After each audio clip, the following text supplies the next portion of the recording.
Hey everyone, it's Laura here, and I've got this amazing 3D decoration to show you today. It is really easy, but it's just so pretty, and I love that we can use up our decorative paper to create such special ornaments like this that can go on the tree or they can hang from the ceiling. You can gift them to a friend. They're just amazing. Okay, so these particular ones have been cut from double-sided paper close to my heart, but of course you can use anything you have. And I've specifically given you the cut size of this as 2 3/8 by 2 3/8. Now there's a bit of method in my madness. So the reason why I've given you this particular cut size, one, it makes a really lovely size decoration. So you can see in the palm of my hand, it's not too big. But 2 3/8, when you cut at that size on a 12 by 12 piece of cardstock, you're actually going to get 5 thin strips, which also means it cuts into 5 beautifully. So that means you're going to get 5 squares from that one strip. So ultimately, a 12 by 12 piece of decorative paper is going to give you enough paper to make 5 of these decorations. So it's really just such a extraordinarily valuable, craft, because there you go, that's the 5, and then you probably just saw me it's habit, I just cut it and threw it off. That's the tiny little bit of scrap at the end. So that was very strategic in cutting it at the 2 3/8 by 2 3/8. However, you could totally go and make this any size. All you need is 5 squares at the exact same size. So you could have 5 3 by 3s, 5 4 by 4s, it'll make it bigger. You could go down to 5 2 by 2s, okay? But that was my strategic planning around the 2 3/8. All right, so let me show you how to build this because it's pretty easy. Now, because our close to my heart decorative paper is double-sided, you're going to need to be thinking about how to fold this. So what I'm about to show you, the way I'm about to show you to fold this, is going to create it so that the star that you see on the outside here is what we're going to get to. And obviously if you folded it the opposite way, you would get this holly sort of paper on the outside. So to get the paper that you want to see on the outside, basically what you're going to do is fold it in half, and you're going to ensure that the paper that you're visually seeing on the top is the paper that's going to be here, okay? So you're just going to fold that in half like so. Now you're going to open it up, and you're going to then go the other way so that your score lines are actually going to meet up, okay? And this is going to create, with the score lines, 4 little squares. Now you're going to flip it over, and you're going to do the fold in the diagonal. And so now you're going to see the reverse color, okay? So that's important because then it will fold perfectly.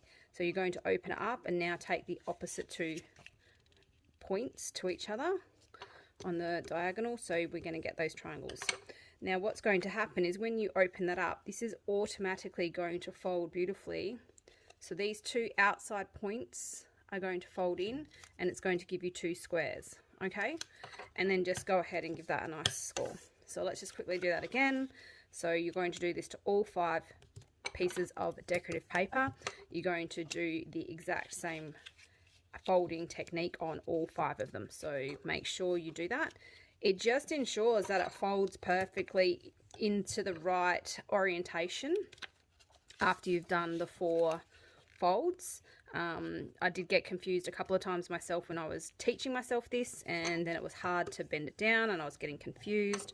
So if you follow this, you hopefully won't get confused, and it will just fold in perfectly, okay? So once you've done all 5 squares, they're just going to glue together. What have I done? Not concentrating while I'm talking. I'm picking the wrong... Right, like so. Right, so the 5 squares. So I've already done 3 others, okay? So basically all you're going to do is put liquid glass adhesive around on one of the squares like so. Then you're going to take another one. Make sure that the points are so that it's going to be opening. Don't accidentally go the opposite. You need them to all be facing inwards with the opening. And then you're just going to squeeze that together and just attach it together like so. You probably could use the red tape as well, but I just go with the liquid glass, and just make sure that it's stuck together. Okay, and to be fair, when I made these two, what I did was I folded them.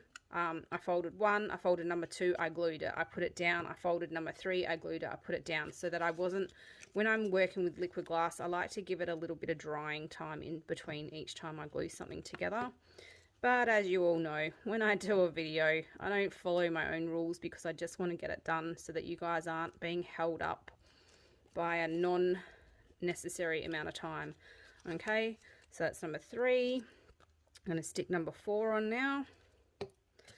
Number four. My tummy gets grumbled. I hope you guys didn't hear that. Right, number four. It's opening perfectly. Now we're going to add on number five. So you can see this is like probably one of the quickest little crafty things I've taught you. It's so fast. Okay, number five. So basically now that's all that's going to happen is we're going to bring it around and join it. But this is a very important step. Before we join it, you're going to get some twine and you're going to cut a piece long enough so that it folds in half and creates a loop. So you choose your length, okay, and then you need to make sure that the loop comes out of the top where it's the opening as well. Okay, so I'm just going to put some adhesive in there and around. You could probably even just tape this twine on with a little tiny bit of tape just to hold it in place. But anyway, so right, that's on there like so. Then I'm just going to bring around the other side and just squish it in on top. Okay, and you actually have enough freedom and movement in it to just sort of pinch it and then reopen it just to make sure that it's attached. And ta-da, that's it. It is done. Like, honestly, this is just one of the fastest little decorations, but man, it packs a punch. It's so pretty. You could pull out so many decorative papers and just have a play with that. So that is it. 7 minutes in, Take Charge Thursday is done. I hope you enjoy creating that. Could you just imagine your tree filled with all these beautiful 3D stars with all different colors? Oh, it would be so cool. All right, thank you so much for watching Laura's Take Charge Thursday. This is our 11th one since I brought these to you, and I will hopefully catch you next Thursday. All right, bye.